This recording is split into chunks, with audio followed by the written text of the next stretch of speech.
மறைந்த மாண்புமிகு முதலமைச்சர் அம்மாவுக்கு நடிகர் சங்கம் சார்பில் அஞ்சலி செலுத்தப்பட்டது. சென்னையில் நடைபெற்ற அஞ்சலி செலுத்தும் நிகழ்ச்சியில் ரஜினிகாந்த், சிவகுமார், நாசர், விஷால், கார்த்தி உள்ளிட்ட நடிகர் நடிகைகள் பங்கேற்று மறைந்த மாண்புமிகு முதலமைச்சர் அம்மாவுக்கு புகழஞ்சலி செலுத்தினர். அப்போது பேசிய நடிகர் ரஜினிகாந்த், குருவை மிஞ்சிய சிஷ்யையாக மறைந்த மாண்புமிகு முதலமைச்சர் அம்மா சாதனை படைத்துள்ளதாக புகழாரம் சூட்டினார்.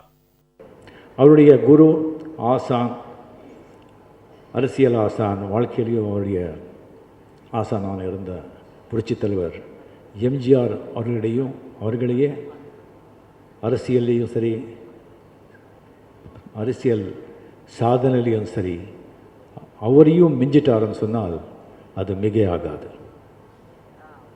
அவர் ஒரு டைமண்ட், அது ஒரு வஜ்ரம்.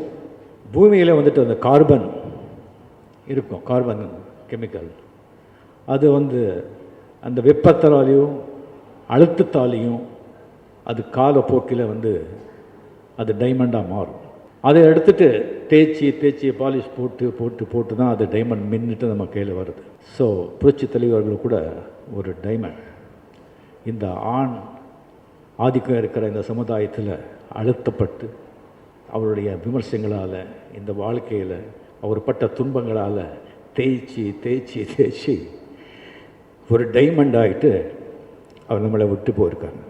அவர் போன பிறகு கோடானு கோடி தொண்டர்கள், மக்கள் அவருடைய கண்ணீரால் அவர் அஞ்சலியை செலுத்தி, கண்ணீராலேயே அவரை நினைத்து அந்த டைமண்ட், அந்த வஜ்ரம் ஒரு கோயினூர் வஜ்ரமாக மெரினா பீச்சில் புரட்சி தலைவர் அவர் பக்கத்திலே ஒருங்கி கொண்டிருக்கு.